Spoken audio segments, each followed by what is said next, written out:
"We're closed." That's what Marcus Webb said to the woman in the wheelchair. 3 words. Automatic. The kind of thing you say when it's 9:47 at night and you've been under a truck for 4 hours and your back hurts and your hands are stained with oil that'll never fully wash out. We're closed. He didn't know yet that those 3 words were about to become the hinge point of his entire life.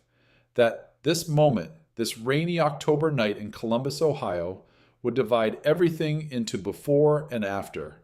But we'll get there. First, you need to understand who Marcus Webb was before she rolled through his door. He was 27 years old. Most days he felt 40. He'd been working in this shop since he was 14, when his father first handed him a socket wrench and said, "Pay attention. Don't strip it. Pay attention." His father was gone now. 18 months. Heart attack at 54, standing right next to the lift where Marcus was working tonight. One minute they were talking about a carburetor. The next minute his father was on the floor and Marcus was calling 911, and the world was doing that thing it does sometimes where it just ends a chapter without asking if you're ready for the next one. The shop was his now, Morrow Auto and Repair. His father's name was still on the sign because Marcus couldn't bring himself to change it. The tools were still hanging on the pegboard in the exact arrangement his father had set up 30 years ago. The cheap radio was still duct taped to the same shelf, playing country music that nobody was really listening to. And the debt was his too, $14,000. That number lived in the back of Marcus's mind like a stone he couldn't put down. It was there when he woke up. It was there when he worked. It was there when he lay in bed at night trying to convince himself that tomorrow would be different. He had a daughter, Sophie, 5 years old, fierce as a thunderstorm. The single best thing in his entire life. She was at his sister Dana's house, right now, probably asleep, probably wearing those pajamas with the dinosaurs on them that she'd worn so many times the fabric was going thin at the knees. She needed new winter boots. He'd known this for 3 weeks. He hadn't done anything about it because every dollar that came in seemed to find 2 reasons to leave. He kept telling himself, next week, and next week kept becoming this week. And her boots were still too small, and the weather was getting colder, and he was lying under a truck at 9:47 at night, trying not to think about any of it. The rain was coming down hard outside. It had been raining since noon, the kind of October rain that feels personal, like the sky has something against you specifically. The fluorescent light above Bay too flickered the way it always did. The radio played something forgettable, and Marcus Webb was alone with his thoughts and his debt and the specific weight of being the only person responsible for holding everything together. That's when he heard the bell. He almost ignored it. The sign said closed. The lights in the front were off. But then he heard the sound. Wheels on concrete. A specific kind of rhythm. Not a cart. Not a dolly. Something else. He rolled out from under the truck on the creeper. Sat up. Wiped his hands on a rag that didn't do much. And he saw her. She was stopped in the doorway. A young woman in a manual wheelchair. Completely soaked from the rain. Dark hair plastered flat to her face. Water dripping from the armrest of her chair and pooling on his concrete floor. She couldn't have been more than 24, maybe 25. She had one of those faces that looked like they were built for smiling, though right now she wasn't doing much of that. She was gripping both wheel rims so tight her knuckles had gone white, and she was looking at him with an expression he recognized immediately. The expression of someone who didn't like asking for help and wasn't enjoying having to do it now. "We're closed," Marcus said. Not unkind. "Just a fact. I know," she said. Her voice was steadier than he expected given how she looked. There was something in it. Something that didn't match the soaked clothes and the desperate situation. "I saw your light," she said. "Light's always on. Doesn't mean I'm open." She looked at him for a moment, then down at the left wheel of her chair, then back up. "The axle bolt is backing out," she said. "I've been pushing for 6 blocks in the rain because I can't get enough leverage to tighten it myself." She held up her right hand. Even from where Marcus was standing, he could see the red marks across her palm. raw, almost bleeding. "I've been trying for 20 minutes, she said. Marcus looked at the chair, looked at her hands, looked at the rain still hammering down through the open doorway behind her. 6 blocks, in this weather, with a wheel that was about to come off. He thought about Sophie, about her boots, about the $14,000. And then he thought about what his father would have done. He breathed out through his nose. "Set the rag on the workbench. Roll in," he said. Something moved across her face. Relief, maybe, or something more complicated than relief. She pushed herself forward, water still dripping from the armrests, and rolled into the shop. Her name was Vivian. She told him that while he crouched beside the wheelchair examining the axle. Vivian Cole. She'd just moved to Columbus, 8 weeks ago. She was renting a small apartment about 8 blocks from the shop. Still figuring out the neighborhood.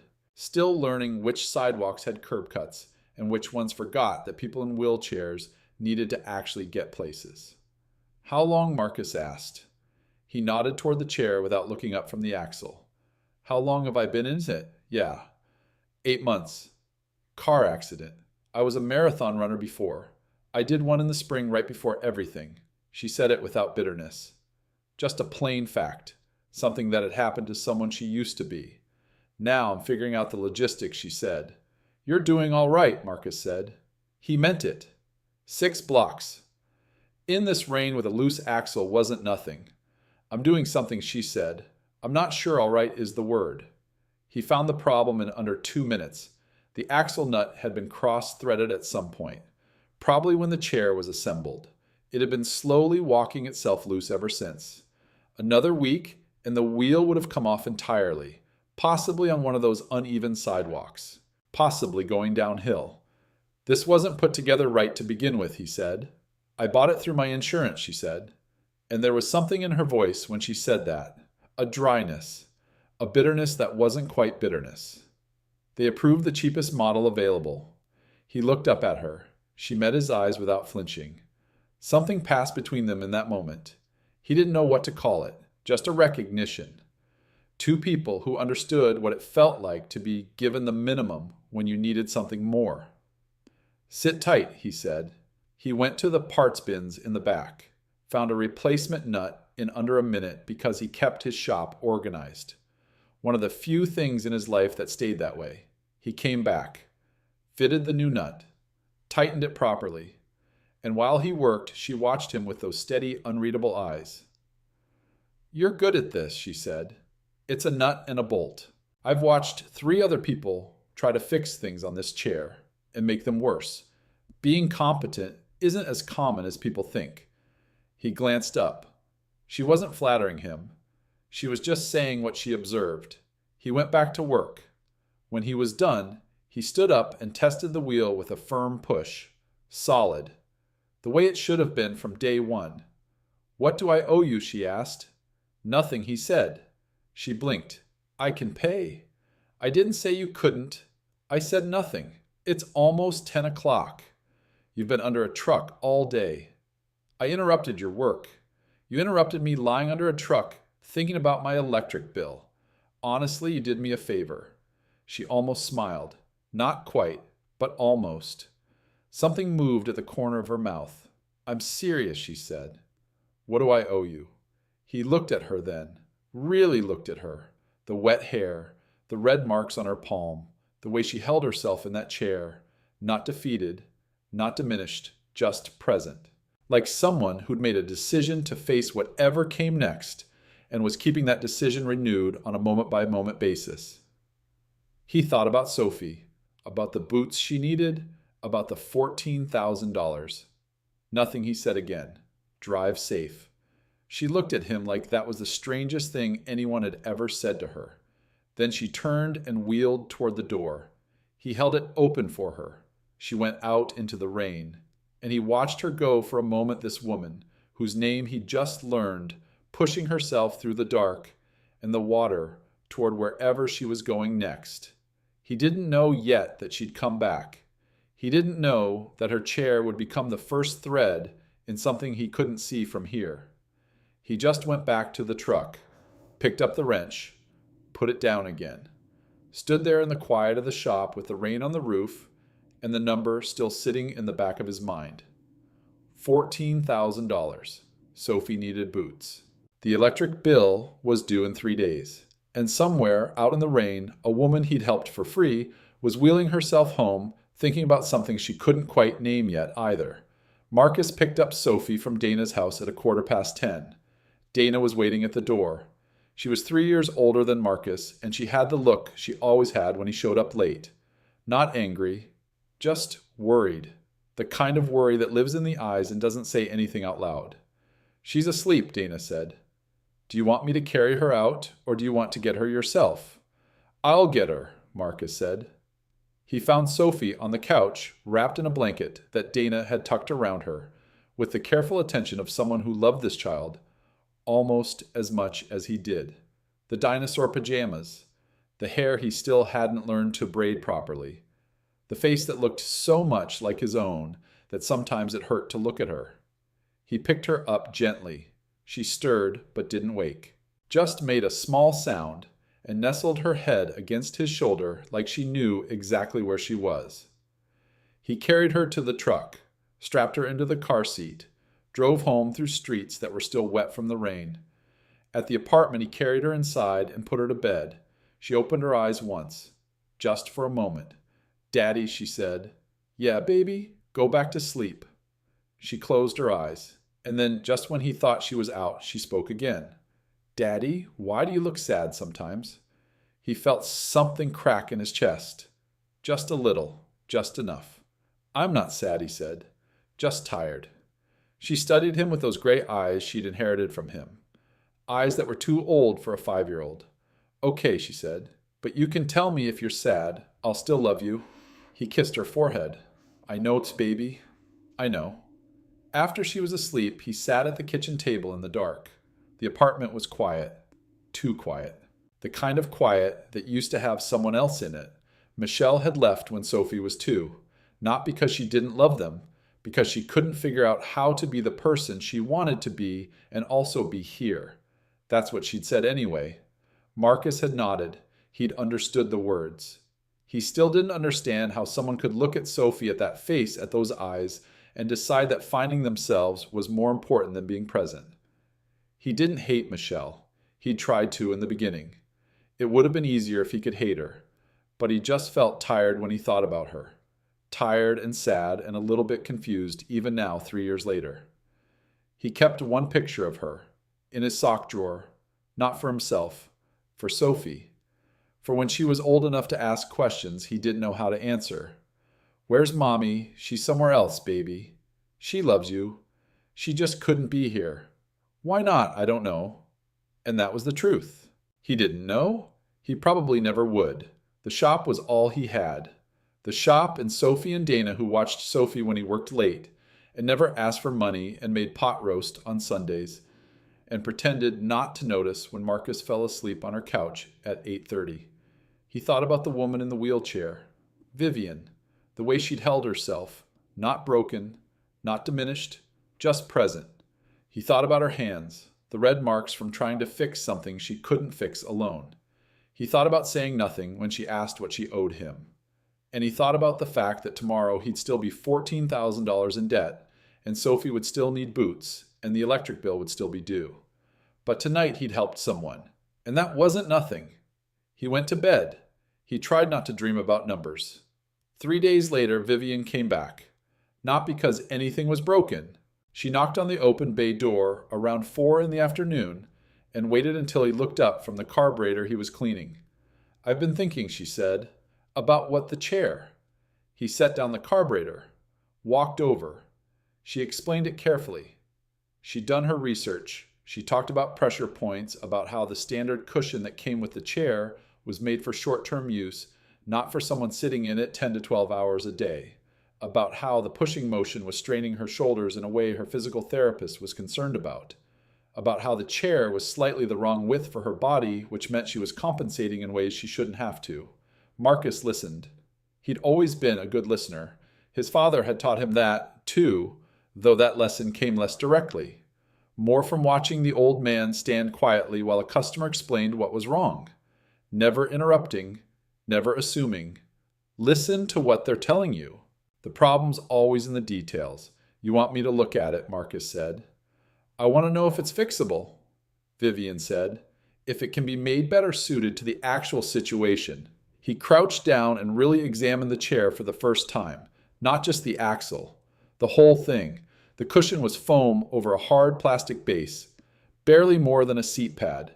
The armrests were fixed at a height that was clearly wrong for her arm length. The footrests were adjustable in theory, but had been locked in the factory position. The push rims were chrome-plated and smooth, which meant they'd be slippery when her hands were tired or damp. Everything about this chair was wrong. Not broken wrong, just minimum viable product wrong. The kind of wrong that happens when the person designing something has never talked to the person using it. He thought about his father. The last 4 years of his life, his dad had worn a knee brace that didn't fit. Insurance had approved it. He'd worn it anyway because he didn't know there was a better option. Marcus used to think about that sometimes. How much of people's suffering was just because nobody bothered to get it right. Yeah, he said, it can be fixed. How much? He stood up, did the math in his head. The cushion would need to be sourced differently. Gel over memory foam, proper medical grade, the kind physical therapists used. The armrests he could adjust himself with the right tools. The push rims he could replace or grip tape as a cheaper alternative. And the lever system. That's what his brain snagged on. The lever system. He was already designing it in his head. A way to reduce the rotational force needed to move the chair. Take pressure off her shoulder joint. Give her a mechanical advantage without adding significant weight. Give me a week, he said. Let's call it materials cost only. She studied him. That's not how a business works. No, he agreed. It's not. Why are you doing this? He thought about that. Genuinely thought about it instead of giving her the easy answer. My dad had a bad knee. The last 4 years of his life, he said finally. Insurance gave him a brace that didn't fit. He wore it anyway because he didn't know there was a better option. I used to think about that. How much of people's suffering is just because nobody bothered to get it right? Vivian was quiet for a moment. I'm sorry about your dad, she said. Yeah. Marcus picked up the carburetor again. Come back in a week. He worked on the chair in the evenings after the shop closed. Same work light, same cheap radio playing, same quiet that felt different now because he was building something instead of just maintaining something. He drove to 3 different medical supply stores before he found the cushion he wanted. A proper gel foam hybrid with a pressure relief design. The kind of thing that cost money. He paid for it out of his own pocket. He didn't mention that to Vivian. He sourced anti-slip push rim covers from an adaptive sports catalog he found online. The kind competitive wheelchair athletes used. Better grip, less strain. He rebuilt both armrests from scratch using adjustable hardware. He machined himself because the commercial replacement parts weren't quite right. And the lever system. The lever system took 4 days to design and 2 days to build. It was elegant in its simplicity. A secondary push mechanism that could be engaged on inclines, giving her a mechanical advantage without adding significant weight to the chair. The geometry had to be precise. The pivot point had to be exactly right. Too high and it wouldn't help.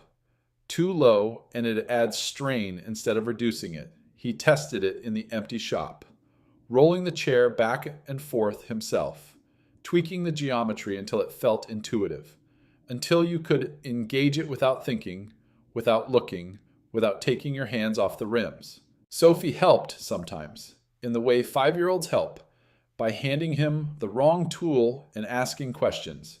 What are you building, Daddy? A better chair. For who? A lady named Vivian.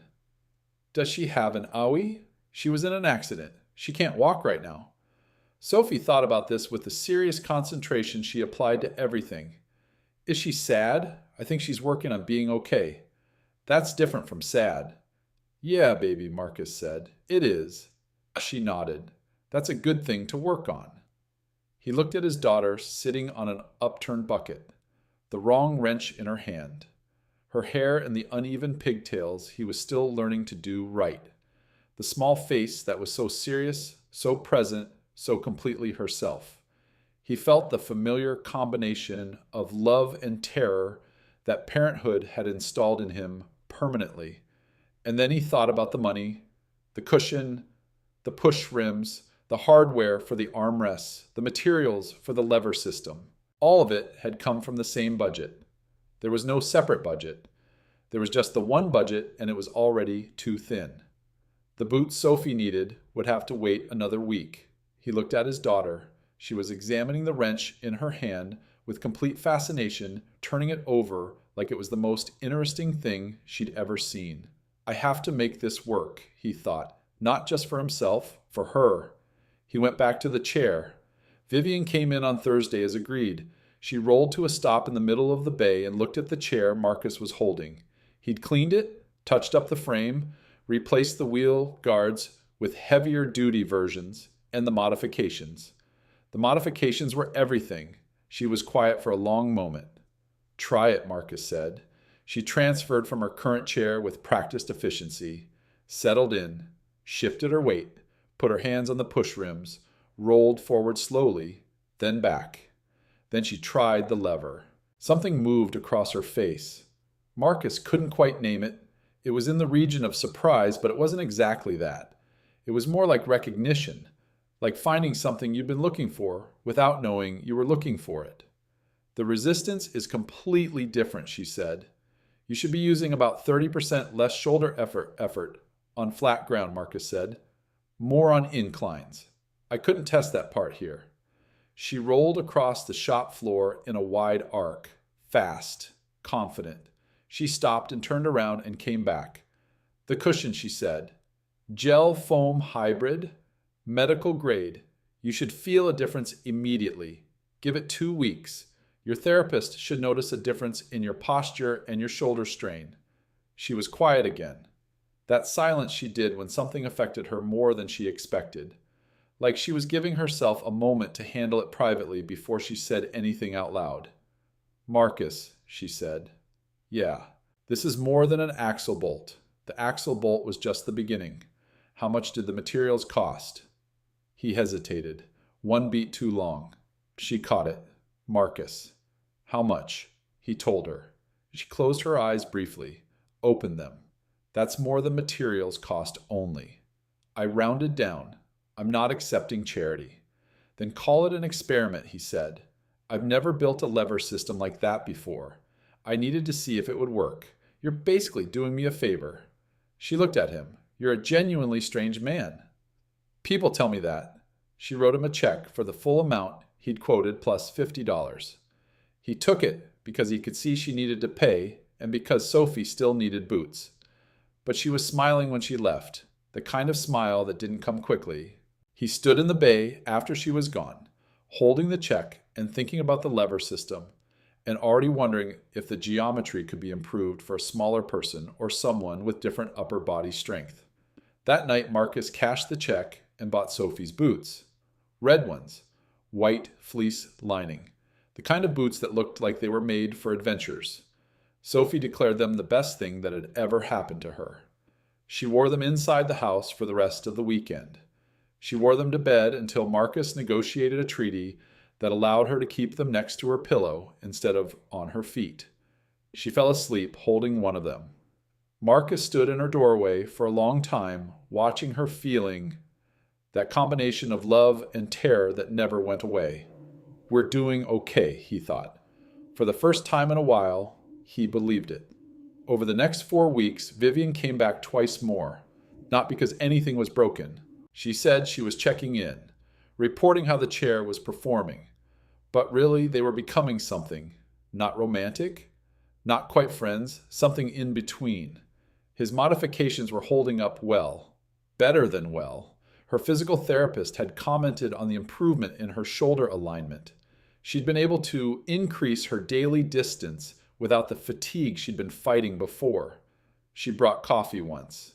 They sat in the open bay on a mild afternoon when the weather had turned and Columbus was doing its best impression of something livable. They talked. The Bengals. Ohio weather. The particular way the city looked in October when the leaves were turning and the light had that quality it only has in fall. She made dry, precise observations about things that made him laugh in a way he hadn't laughed in a while. He told her about Sophie, about his dad, about the shop. She listened the same way he did, completely, without rushing toward her own response. She didn't talk much about herself. He noticed that. She answered his questions but briefly and steered back toward him or toward neutral ground. He didn't push. People had their reasons for keeping things private. He figured whatever she was navigating, she'd share it when she was ready. But he noticed other things too. The quality of her watch, the way she spoke.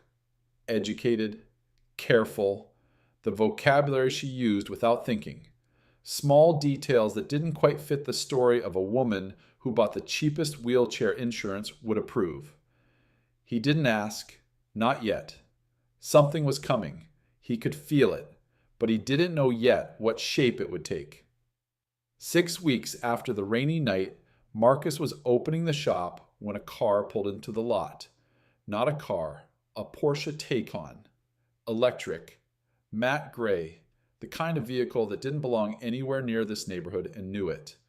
The driver's door opened. Vivian got out, standing on her own 2 feet. Marcus stared. She walked toward him, slow, careful. There was a slight hesitation in her left leg, like it cost her something to move that way, but she didn't let it show on her face. She was wearing a coat that probably cost more than his monthly rent. Her hair was different. Everything about her presentation was different. "Hey," she said. "Hey." He stood in the doorway of his shop and watched her cross the distance between the car and the entrance, walking, on feet that 8 weeks ago hadn't been able to hold her. "You're walking," he said. "I'm trying to," she said. "It's still new. My PT says I'm ahead of schedule." She stopped a few feet from him, met his eyes. "Can we talk?" she said. Inside, she sat in the chair across from his desk. He sat on the edge of the desk, not sure what to do with his hands. "Okay," he said. She folded her hands in her lap, looked at him straight. That direct gaze that didn't perform anything. "My name is Vivian Cole," she said. "I know your name."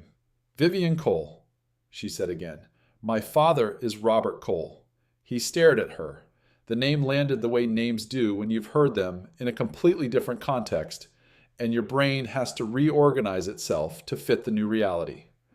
Robert Cole, founder and CEO of Meridian Technologies, one of the largest cloud infrastructure companies in the country. Marcus had read about him once, in a magazine in his accountant's waiting room. The photo showed a man in his late 50s, confident without being loud, the kind of wealth that had stopped needing to prove itself a long time ago. "Your father," Marcus said slowly. "Yes. Robert Cole is your father." "Yes. The tech billionaire." "He prefers millionaire," Vivian said. "He thinks billionaire sounds ostentatious." She paused. "He's worth approximately $1.8 billion. So I don't know what to tell you about his preferences." Marcus pushed off the desk, walked to the window, looked at the car, looked back at her. "You've been wheeling yourself 8 blocks in the rain," he said. "When you had that, I didn't bring it to Columbus. I came here without it. That was the point." He waited. She took a breath. This was the part she'd thought about how to say. After the accident, she said, "I spent 6 months at my father's house in Atherton. That's in California. Silicon Valley. I know where Atherton is." "Then you know what it looks like." "I had everything. Full-time nurse. Physical therapist who came to the house every day. A custom wheelchair that cost more than your truck. Every accommodation you could imagine." She paused. "My father loves me. I want to be clear about that. He did everything he could." But Marcus said, "But I was completely insulated. From everything. From the difficulty of it. From the reality of what it's like to be in a chair and need things and have to fight for them. I was in this perfect bubble where every problem got solved before I felt it." She looked at her hands, and I was falling apart inside because something had been taken from me and I didn't know who I was without it and I couldn't figure that out, surrounded by people whose entire job was to make sure I never had to struggle. Marcus was quiet.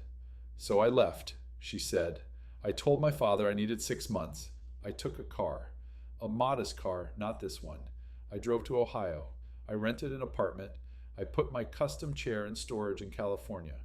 And I ordered the cheapest insurance-approved model I could find.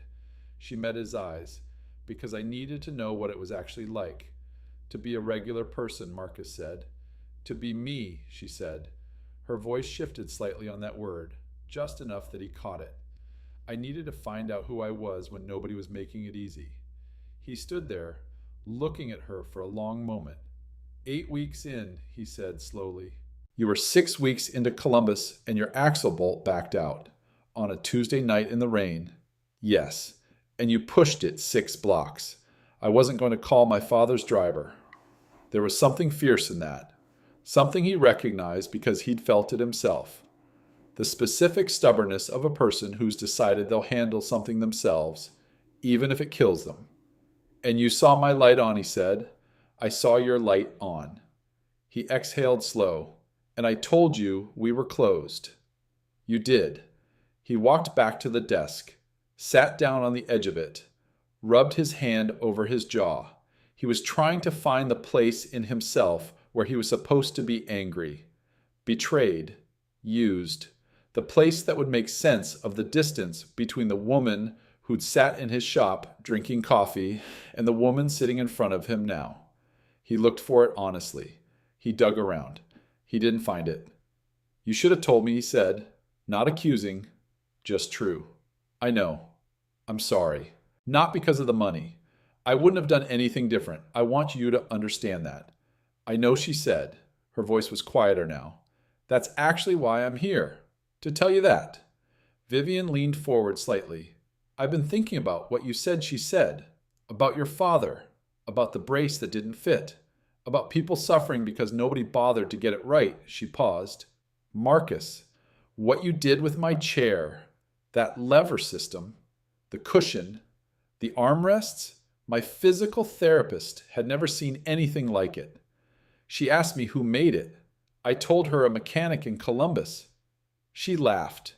Then she sat down and started asking me detailed questions for about 45 minutes. He blinked.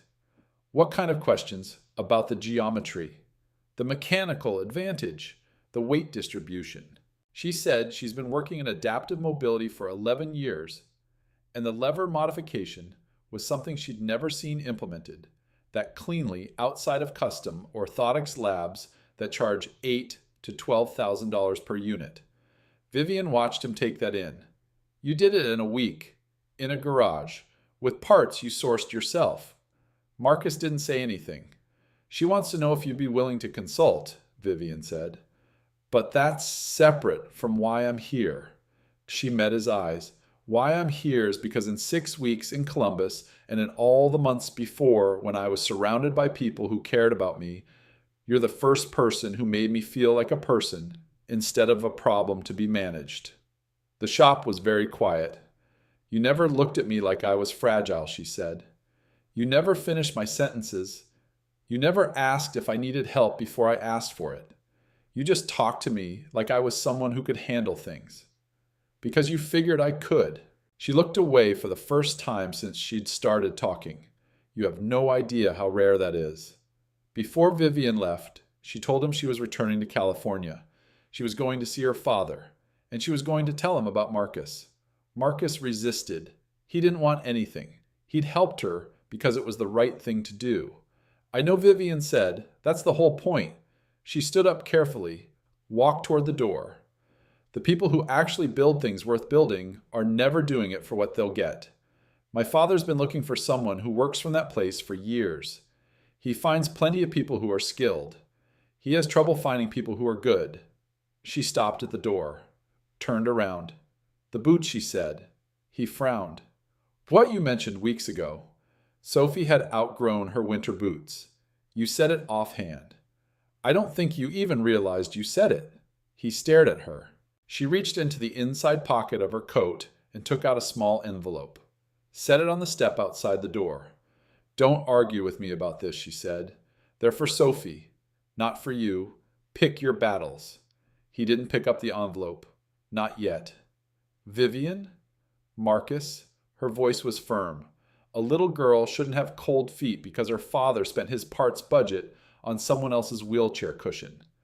He stood there. I'll be in touch, she said. She walked to the car. Slow.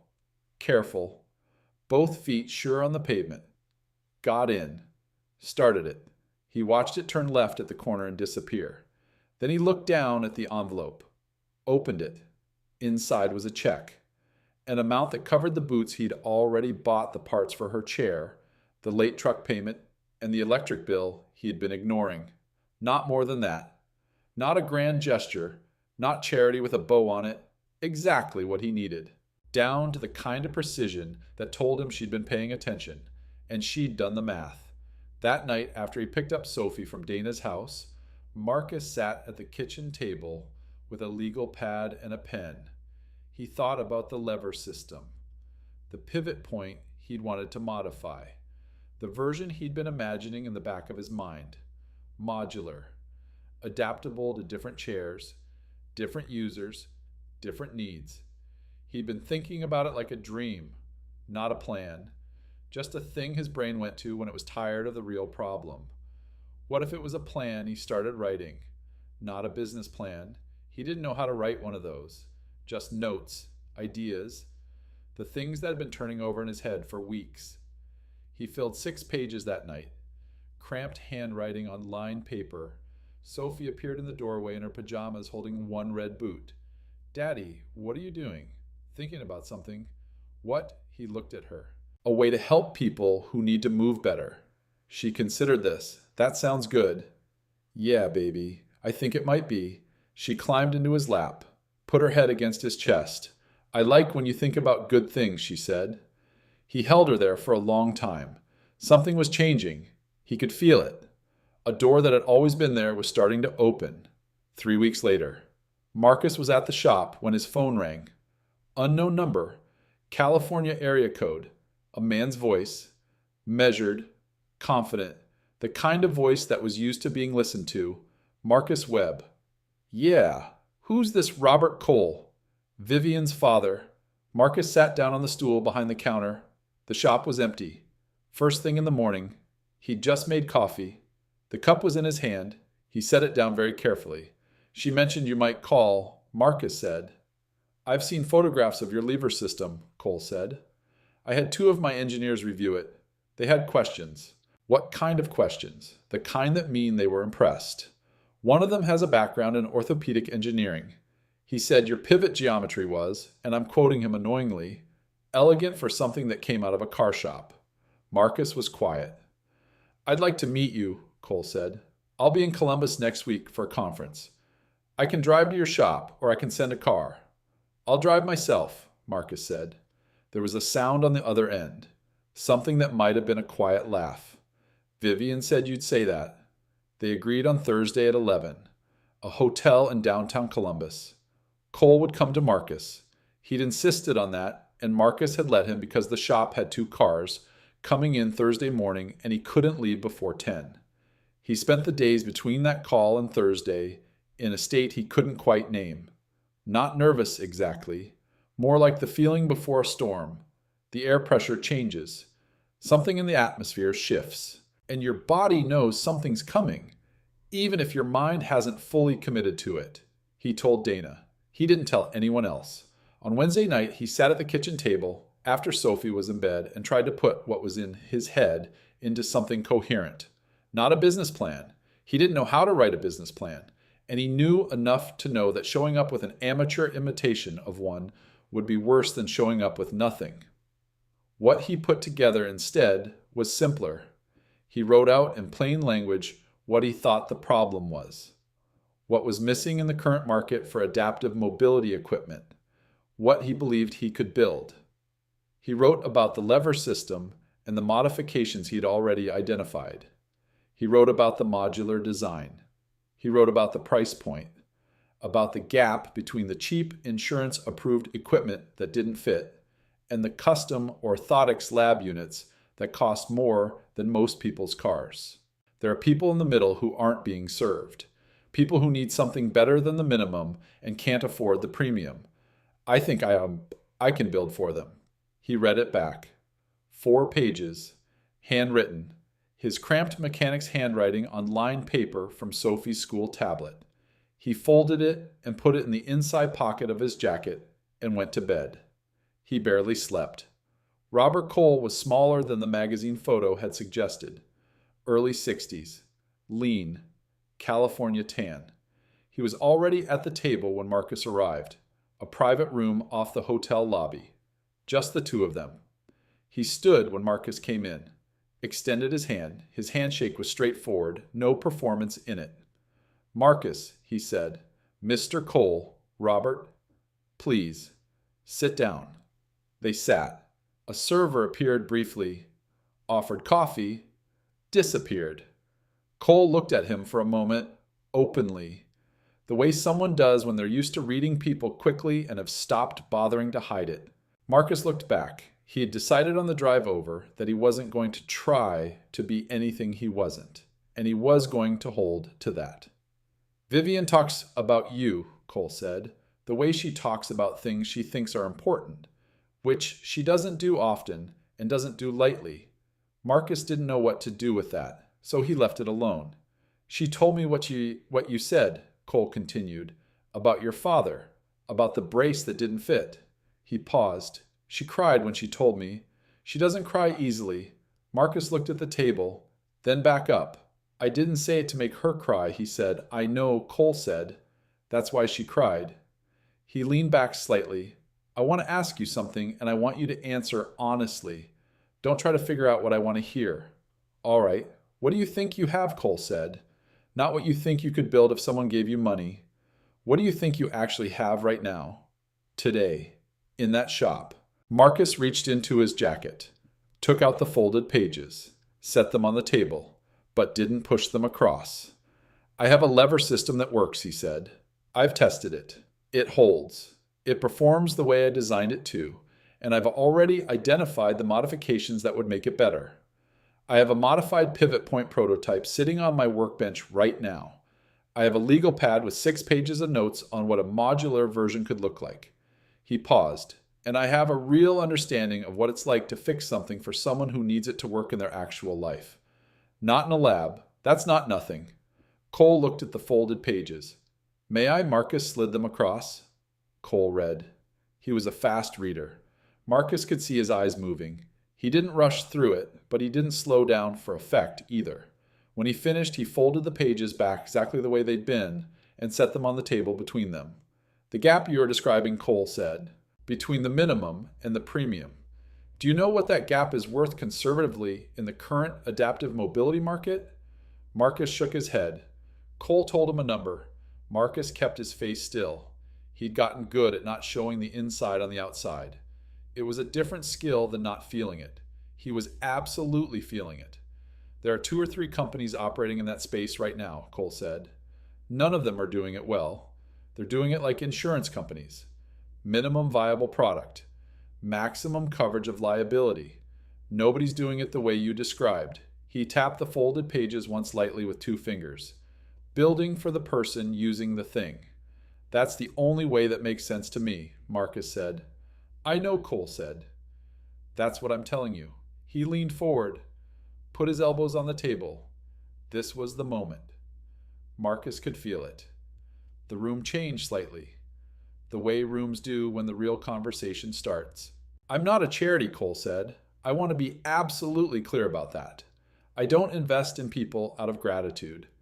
I invest in ideas that work operated by people I believe can execute them. What I'm about to say to you has nothing to do with what you did for Vivian. What you did for Vivian tells me something about your character. But character doesn't build a business. Vision and execution build a business." "Understood," Marcus said. "Do you have a number in your head," Cole said, "what you'd need to start?" Marcus had thought about this. He'd lain awake Tuesday night running it in his head. The space he'd need, the equipment, the first hire he'd need to make, the materials for the first production run. He had a number. He didn't know if it was the right number, but he had one. He said it. Cole nodded. Not impressed. Not dismissive. Just processing. For that, I'd want equity, Cole said, and a board seat, and full transparency on the books from day one. I'd want an agreement that says I control the design decisions, Marcus said. I'm not building something that gets watered down because the margins look better on a cheaper version. Cole looked at him. Something shifted in his expression. Not surprise exactly. Recognition, maybe. You're not going to be easy to work with. Are you? Cole said. It wasn't a complaint. No, sir, Marcus said. But neither are you, I'd guess. The silence lasted about 4 seconds. Then Robert Cole smiled. A real one. Not the managed version. No, he said. I'm not. They talked for another 2 hours. 6 months later, Marcus had a new space. A larger building with a dedicated work area that wasn't for cars at all. That space was for the chair systems, the prototypes, the production run he was already mapping out. He still ran the original shop, too. He wasn't ready to let it go. It was his father's. It was what had gotten him here. He hired his first employee in January, Andre, 24, just out of a technical program. Quiet, focused, hands like an artist. Within the first hour of watching him work, Marcus knew. This kid understood machines the way Marcus did. Not as objects, as things with logic and intention behind them that you could learn if you paid attention. You know anything about adaptive mobility equipment? Marcus asked him on that first day. No, Andre said, but I know how to learn things. That's the right answer, Marcus said. The first production prototype was completed on a Tuesday night in February. Marcus built it himself. Andre handed him tools and asked the precise, intelligent questions Marcus was learning to expect from him. They tested it on 3 different chair models, 3 different weight configurations. It performed exactly as designed. Marcus sent Cole a video. 6 minutes, shot on his phone propped against a coffee can on the workbench. No production value, just the truth. Cole called 40 minutes later. The second version is better than the first, Cole said. Yes. How much better? 38% reduction in user effort on inclines. The modular fitting system works across 17 of the 20 most common manual chair models in distribution. I'm working on the other 3. Timeline. 3 weeks if nothing goes wrong. 5 if something does. Something always goes wrong, Cole said. Then 5 weeks, Marcus said. A pause. I want to set up a meeting with 2 people, Cole said. A distributor named Thomas Brennan, who handles adaptive equipment across the Midwest, and a clinical network coordinator named Dr. Eleanor Hayes. He paused. If Hayes buys in, this goes national. The meeting was in Columbus, a hotel conference room. Marcus wore the one good jacket he owned, the one Dana had made him buy for their father's funeral. He drove himself.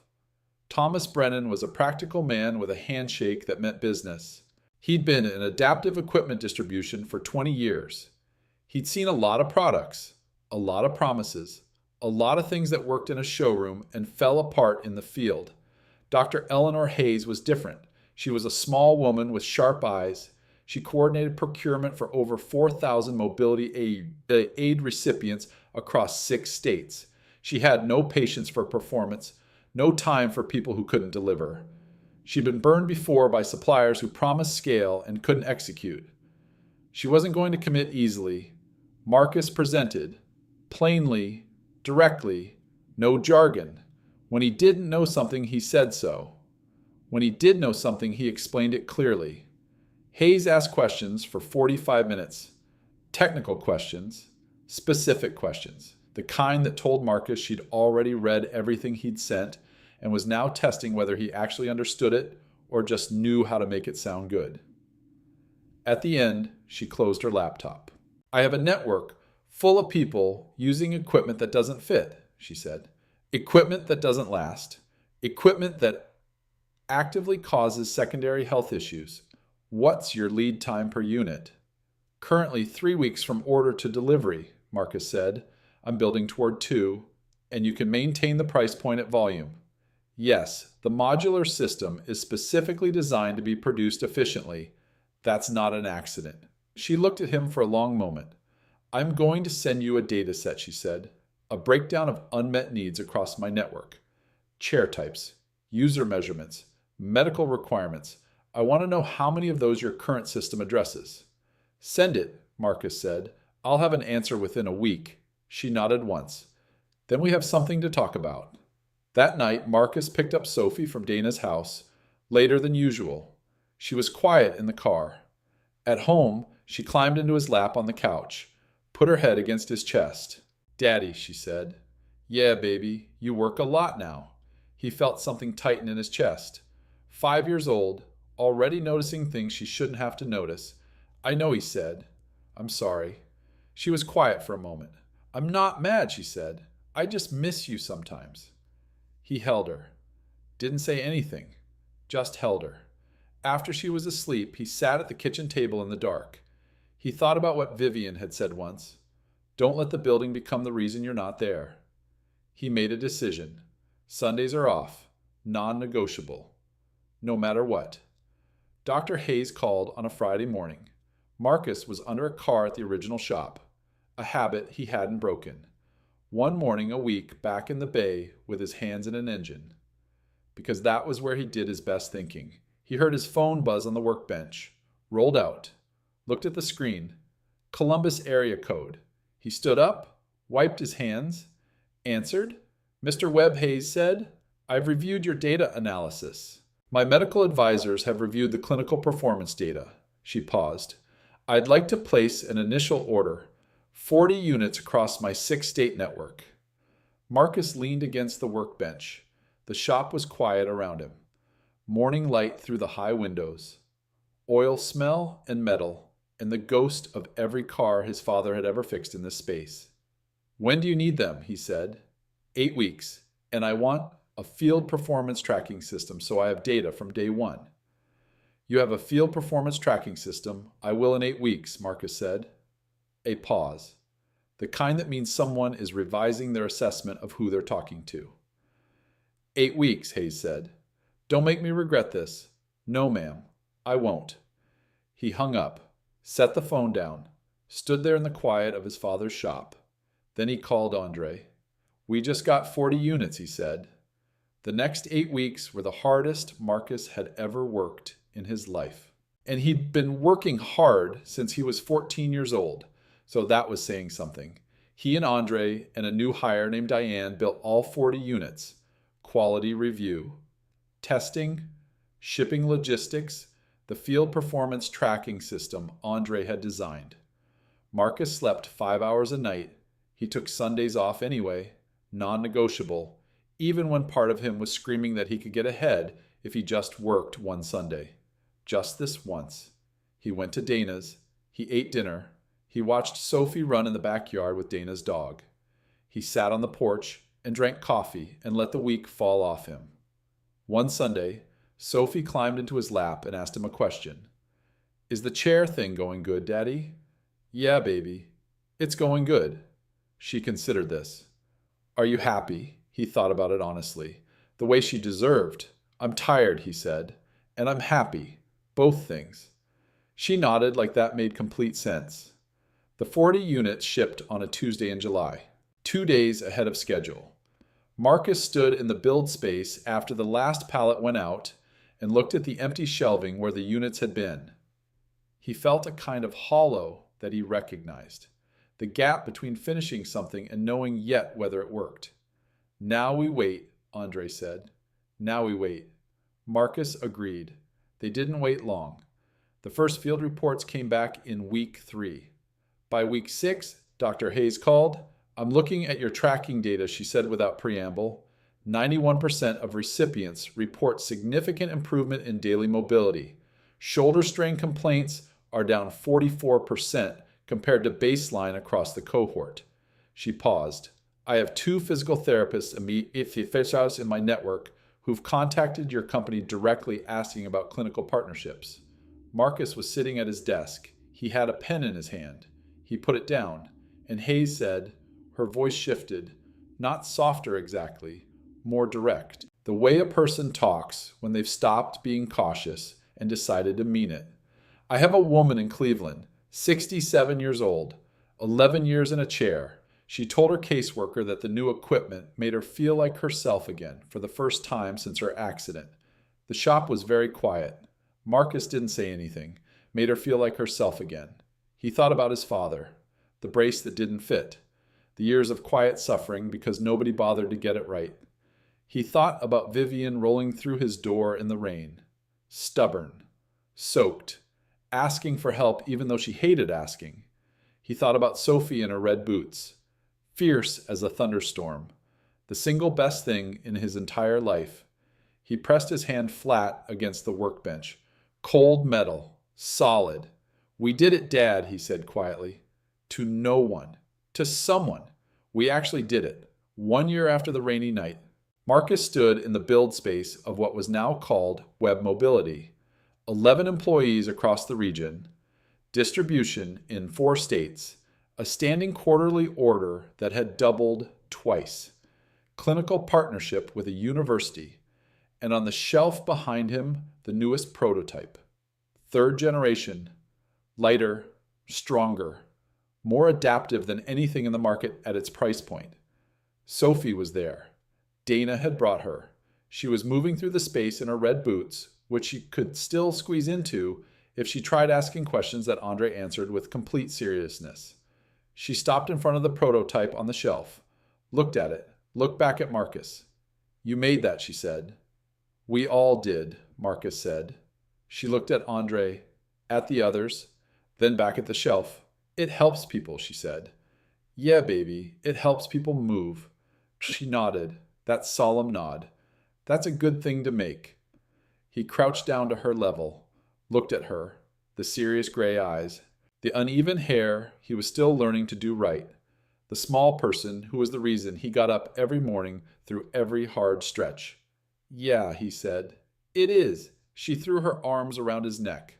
Full commitment, no reservation, the way 5-year-olds do, and he held her there in the build space while the work continued around them. Vivian was in the doorway. He saw her over Sophie's shoulder, watching, her coat still on. Just arrived. She had that look she got sometimes. Not the almost smile, not the full laugh. Something quieter than either. Something that lived in the part of the face below the eyes. Something that looked like what happens when a person sees the thing they hoped for actually become true. He held her gaze over his daughter's head. She nodded once. Small. Just for him. He nodded back. One rainy night in Columbus, a man said, "Roll into a woman he didn't know." He didn't do it for what he'd get. He didn't do it because he saw an opportunity. He did it because it was in front of him and it needed doing. And he had the skill, and his father had taught him that skill isn't fully yours until you've given it to someone who needs it. That one decision became a wheelchair, then a company, then 40 units shipped to people who needed them, then 11 employees, then 4 states, then a woman in Cleveland who felt like herself again. But it started simpler than that. A man who was tired and broke and scared. A man with oil on his hands and a daughter who needed boots. A man who looked at someone in his doorway and decided that being closed didn't mean the same thing as turning away. That's what integrity looks like when it's lived instead of spoken. Not a grand gesture, just a small, true one, made without an audience that quietly becomes everything that comes after.